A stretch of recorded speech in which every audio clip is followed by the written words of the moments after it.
Odisha OS officer संघर आंदोलन को मु तीव्र भाव में निंदा करुछि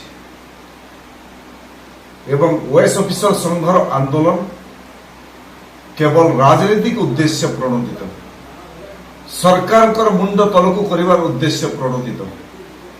एवं अन्य दलर प्ररोचना विशेष भाव विजु जनता दल नेतृमंडल प्ररोचना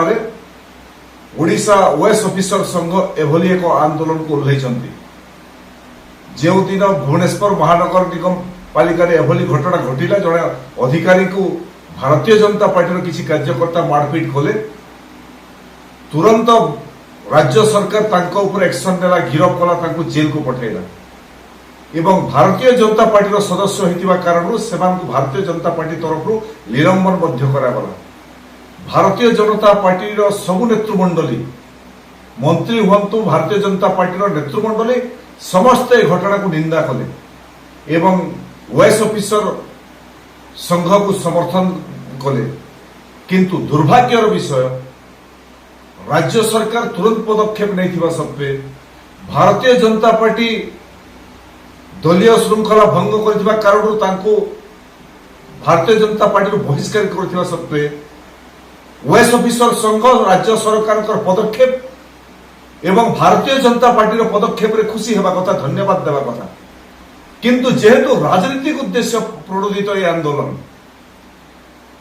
एवं भारतीय जनता पार्टी जड़े वरिष्ठ नेता को केवल गिरफ करिवार उद्देश्य रे आंदोलन एवं आंदोलन चापरे भारतीय जनता पार्टी जड़े नेता को गिरफ करिकिरी ओडिशा रे उभय भारतीय जनता पार्टी सरकार को मुंड तलकू करने को चाहते एवं भारतीय जनता पार्टी मुंड तलकू करिवार एमानकर एकमात्र उद्देश्य से आंदोलन जारी रखिछन्ति एवं ए आंदोलन पछरे जदि कहार हाथ अछि विजु जनता दल नेतृमंडली ए आंदोलन को प्रोत्साहित करुछन्ति एवं विजु जनता दल नेतृत्व इंगित ओडिशा ओएस ऑफिसर संघ आंदोलन चलाइछन्ति मु एमान को दृढ़ भाव में निंदा करुछि एवं राज्य सरकार को अपील करुछि आंदोलनकारी जो समय राज्य अवस्था सांघातिक अवस्था अच्छी वर्षा होउछि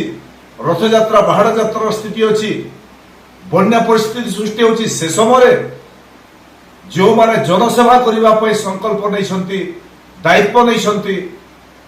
शपथ पाठ कर आंदोलन को ओह्लैथिबा कारण सेमानक विरुद्ध राज्य सरकार दृढ़ पदक्षेप नेबार समय आसी।